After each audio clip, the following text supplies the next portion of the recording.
Hi friends, history सिर्फ तारीखों का कलेक्शन नहीं होती। हिस्ट्री वो पल होते हैं जहां एक फैसला पूरी सदियों का भविष्य तय करता है। 16 सेंचुरी का हिंदुस्तान एक अमीर जमीन, लेकिन राजनीतिक रूप से बिखर चुका। दिल्ली सल्तनत कमजोर हो रही थी, अफगान सरदारों में बगावत का माहौल था और दूर काबुल में एक युवा शासक अपना मौका देख रहा था। 1526 पानीपत का मैदान, जहां एक जंग ने सिर्फ एक सुल्तान को नहीं गिराया बल्कि भारत के पावर स्ट्रक्चर को हमेशा के लिए बदल दिया। यह है एम्पायर क्रॉनिकल्स और यह है पानीपत की कहानी। लोदी डायनेस्टी का शुरुआत हुआ बहलोल लोदी से। उसने दिल्ली को स्टेबल किया। फिर आया सिकंदर लोदी, एफिशिएंट एडमिनिस्ट्रेटर। लेकिन जब 1517 में इब्राहिम लोदी गद्दी पर बैठा, सिचुएशन बदलने लगी। इब्राहिम लोदी यंग थे, एम्बिशियस थे, लेकिन एक्सट्रीमली सस्पिशियस थे।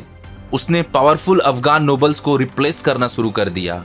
कई सरदारों को जेल में डाला, अपने ही रिश्तेदारों को सजा दी। इसका रिजल्ट इंटरनल रिवोल्ट, विद्रोह। पंजाब का गवर्नर दौलत खान लोदी उससे नफरत करने लगा। आलम खान, इब्राहिम का चाचा, भी खफा था।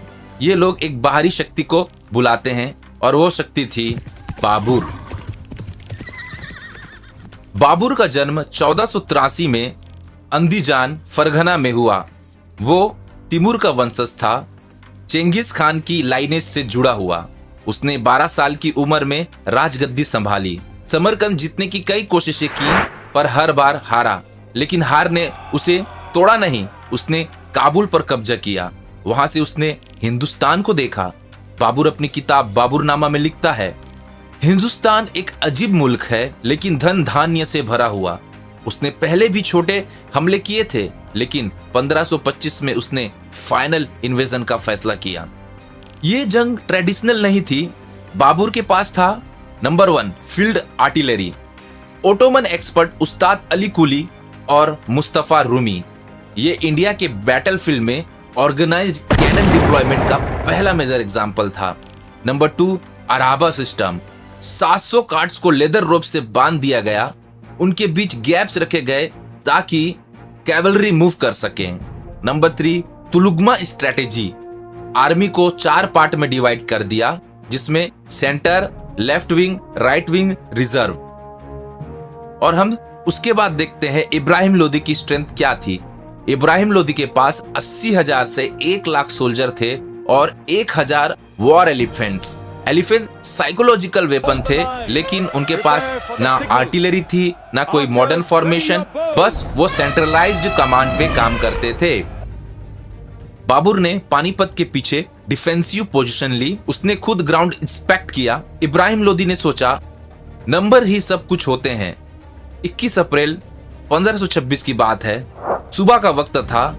लोदी की सेना सीधे फ्रंटल चार्ज करती है, लेकिन नैरो बैटलफील्ड की वजह से उनकी आर्मी कंप्रेस्ड हो जाती है, दब जाती है। तभी कैनन फायर, गन पाउडर की आवाज से एलिफेंट पैनिक हो गए। उन्होंने अपनी ही लाइन तोड़ दी। कैओस, हर जगह तूफान। बाबर ने सिग्नल दिया तुलुगमा एक्टिवेट करने का। लेफ्ट और राइट विंग्स ने पिंसर मूवमेंट स्टार्ट किया और एनसर्कलमेंट कंप्लीट किया। इब्राहिम लोदी मैदान में लड़ते हुए मारा गया। बैटल सिर्फ 4 से 5 घंटे चली, लेकिन इंपैक्ट 300 साल का था। बाबर दिल्ली और आगरा पर कब्जा करता है। दिल्ली सल्तनत खत्म हो जाती है और मुगल एम्पायर की शुरुआत। ये सिर्फ एक जीत नहीं थी, ये गन पाउडर वारफेयर का एंट्री पॉइंट था। सेंट्रल एशियन पॉलिटिकल कल्चरल का अराइवल था।